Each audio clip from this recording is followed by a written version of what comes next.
रामचंद्र की जय। बंधुगण देवी सज्जनों, कथा जो चल रही है रामायण महारानी के हेतु में, पार्वती मैया भोले शंकर से बाल कांड के अंतर्गत बस जिज्ञासा छिड़ रही है कि वो प्रभु श्री रामचंद्र जी का विषय जिसका नाम आप जपन करते रहते हो, उनका जीवन चरित्र जो है अवतरित किस कारण कैसे हुआ है, ये कथा हमको श्रवण कराए। बोले भगवान का यश गाकर भक्त जन संसार सागर से तर जाते हैं। अब कृपा सागर श्री भगवान अपने भक्तों के हेतु शरीर धारण करते हैं। श्री रामचंद्र जी के जन्म अनेक है और अनेक कारण जो है उसे एक से एक परम विचित्र है। कथा लंबे लंबे हैं, कैसे आपको श्रवण कराऊं। बोले जन्म में एक दुई कहो बखानी, सावधान सुनो सुमति भवानी।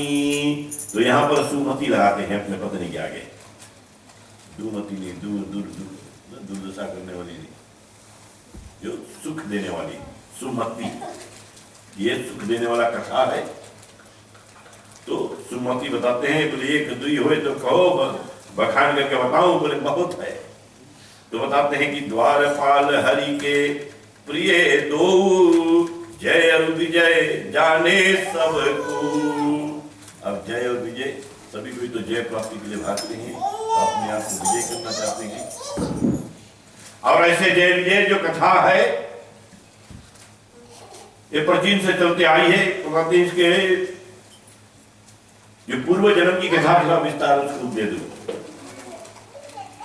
ऋषि कंदर्प के कन्या थी देवहेतु, और उनके 2 पुत्र हुए, और वो 2 पुत्र श्री नारायण के चरणों में हमेशा ध्यान करते, ओम नमो नारायण मंत्र जो है ये जपन करते रहते थे। जिसे पंडित नारायण, नील नारायण, नील का मतलब होता है ब्लू, ब्लू यूनिफॉर्म भी इसका, और नील नील से नारायण भगवान का भी नील कथा में आएगी आगे। तो बताते हैं ओम नमो नारायण मंत्र जाप करते रहते। तो एक बार क्या होता है, एक राजा के यहाँ पर बड़ा यज्ञ होता है, दोनों को बुलाया गया और दोनों वहां पर पहुंचे। एक को आचार्य बनाया गया, एक को ऋषि अनुकूल पदवी देकर एक बड़ा एक छोटा बैठाया गया। तो एक यज्ञ हुआ, उसके बाद में दोनों को दान बराबर मिला, बराबर में दान दोनों को दिया गया, उसमें बराबरी का पता नहीं ना। तो ये दोनों लेकर घर पर आए, तो दान में से क्या होता है हिसाब करना चाहते तो पूरे दोनों हम लोग आधा आधा कर लेते हैं। तो ये आधा आधा का झगड़ा जो हुआ कई भाइयों में होता है कलिकाल में, बोले नहीं नहीं नहीं हम इतना करा, हमारा इतना परसेंट जितना, तो इतने बोले जो तुम्हारे मिला तुम्हारो, हमारे मिला हमारा, इतने में युद्ध छिड़ा। तो क्या होता है, यही जाकर अपने आप एक दूसरे को शराब दे देते हैं, बोले तू जाकर भक्त बन जा, अब बता दे तू जाकर गज बन जा, तू हाथी गिर कर, अब तू बताते हैं मांगने बन जा ना, सब कुछ मांगने वाला अपने जीतने वाला। तो शराब है तो वही हुआ। तो वही जो गज और जो भजन होता है, तो वही जगह पर जो दोनों आते हैं तो नारायण भगवान का चिल्लाते हैं। एक मगर हस्ती को खींच के ले जाता पानी में डुबाने रखते हैं, और गज और मगर का जो कथा आती है वो कथा बहुत सुनी है हम लोग।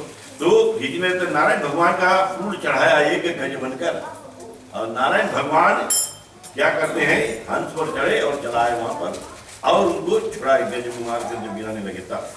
तो दोनों को बताते हैं कैसे मुक्ति हो, बताते हैं कि ठीक है हमारे द्वार पर आ जाओ, हम तुम्हें शक्ति देंगे। तो कारणों के कारण नारायण भगवान अपने द्वारपाल बना लेते हैं। तो वही जय और विजय आकर यहाँ पर नारायण भगवान का द्वारपाल बनते हैं।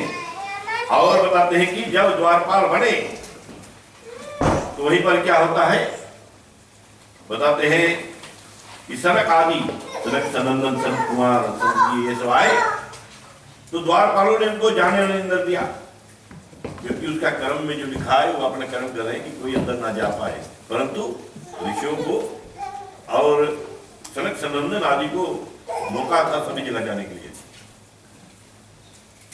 तो बताते हैं कि एक समय सनक आदि ऋषि वैकुंठ भगवान ने दर्शन करने के लिए आए, और वहां इन दोनों द्वारपालों ने, जय और विजय ने, दोनों अभिमानित होकर बताते हैं कि तुम भगवान का हमेशा क्षीर सागर में आकर बिना बताए चले आते हो। नहीं नहीं आज भगवान जो है अपने शयन में जो रुके हैं थोड़ा देर उनको विश्राम करने दो।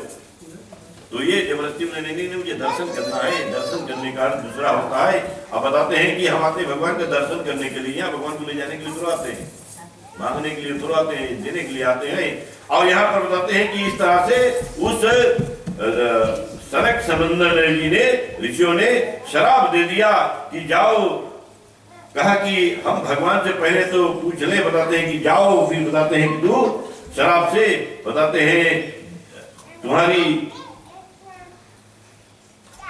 बताते हैं कि आगे शराब दिया कि तुम राक्षस हो जाओ और तीसरे जन्म में तुम्हारी मुक्ति होएगी। और ब्राह्मणों के शराब, इस शराब दोनों राक्षसी देह पाई।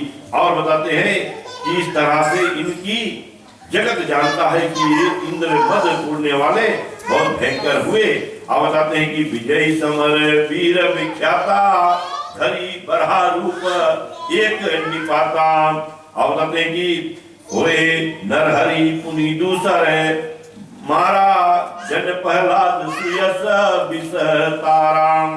ये बताते हैं या बड़े विजयी युद्ध के वीर प्रसिद्ध हुए और उनमें एक हिरणाक्ष तो बड़ा अवतार धारण कर और भगवान ने उनको मारा और पृथ्वी वर्तित बरहा जो पृथ्वी का उद्धार करे उसका नाम बरहा जल से पृथ्वी का उद्धार करने के कारण भगवान नाम बरहा पड़ा।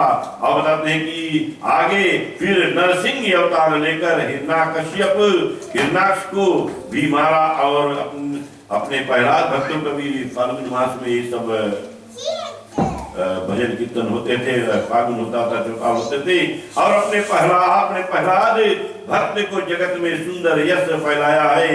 और यह कथा बताते जगत प्रसिद्ध है और बताते भयो निशाचर जायते महावीर बलवाने कुंभकर्ण रावण सुभट सुर विजय जग जान श्यावर रामचंद्र की जय। और फिर वही दोनों जाकर दूसरे जन्म में महाबली राक्षस कुंभकर्ण और रावण हुए और जिन्होंने देवताओं को भी जीता।